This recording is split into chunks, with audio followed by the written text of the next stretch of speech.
Mesdames et Messieurs les membres du comité de direction de la RTP, chers collaborateurs, distingués invités à vos noms, rangs et qualités, Mesdames et Messieurs,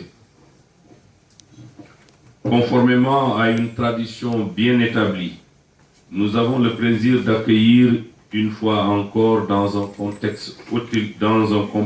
complexe hôtelier les associations des consommateurs dont les relations de partenariat avec la RTP ne sont plus à démontrer.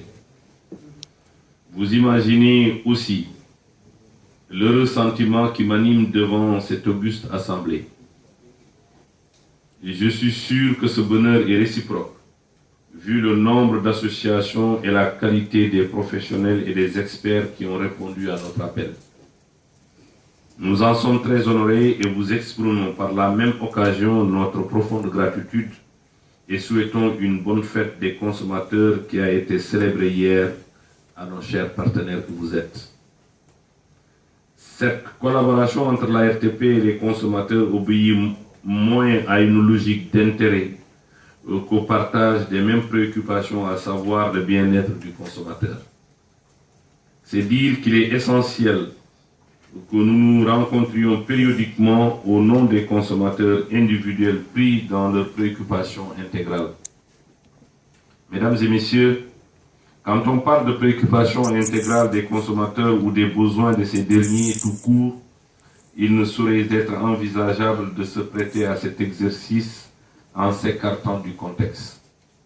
Sous ce rapport, vous convenez aisément avec moi que le dit contexte est fortement marqué par le numérique qui a modifié considérablement les habitudes et produits des consommateurs en offrant beaucoup de raccourcis aux citoyens, sans perdre de vue l'économie qui en résulte, surtout dans un environnement où les transferts d'argent occupent une place importante dans l'écosystème via le mobile money, qui participe activement à l'inclusion financière grâce à des acteurs dynamiques dont nous saluons ici la présence. Toutefois, malgré les avantages offerts par le numérique, nous sommes tous les jours témoins de dérives qui résultent des usages multiformes des technologies. C'est d'ailleurs ce qui légitime la présence de la Commission de protection des données personnelles parmi nous afin de nous rappeler la réglementation autour de la protection de la vie privée sur cette partie. Par la présence de cette importante institution que nous remercions par la même occasion, il apparaît impérieux de moraliser l'utilisation des technologies tout en tirant le meilleur profit de ces outils. Néanmoins, la profondeur de la problématique du numérique n'est pas souvent à la mesure de nos tyrans d'eau, pour paraphraser un sage. C'est juste pour dire que malgré les avantages du numérique, il est nécessaire d'affiner davantage la réflexion pour que l'utilisation des outils rime avec la moralisation des comportements conformément aux valeurs républicaines telles que défendues par son Excellence le président Macky Sall, président du Sénégal. Mesdames et Messieurs, je voudrais apporter quelques éléments de réponse à ces interpellations ou à ces souhaits. La gestion des réclamations, nous associer à la gestion des réclamations, je pense que c'est tout à fait légitime. En tant qu'association de consommateurs, vous devez avoir la visibilité sur les plaintes des consommateurs. Je pense que cela peut se faire soit de manière périodique ou qu'un feedback vous soit transmis régulièrement.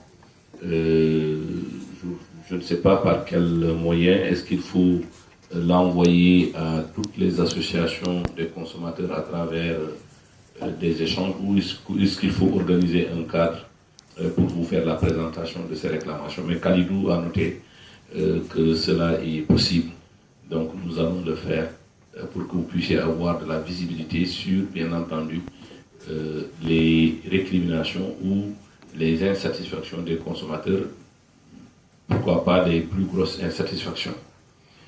Par rapport au comité de réflexion, je pense que vous avez demandé une rencontre trimestrielle. Avant que je n'entende cette demande, j'avais l'intention de faire une annonce, mais je pense que ça va répondre à votre demande. Je voulais qu'on organise, en dehors de ce cadre formel annuel, qu'on organise une rencontre qu'on appellera la voix du consommateur. Ce ne sera pas un thème, mais l'ARTP sera en face de vous pour vous écouter en toute la journée, et je pense que je prendrai l'engagement d'être là avec vous toute la journée pour écouter les préoccupations que vous souhaiteriez partager avec l'autorité de régulation des télécommunications et des postes. Oui, pour une rencontre trimestrielle, je ne suis pas fermé.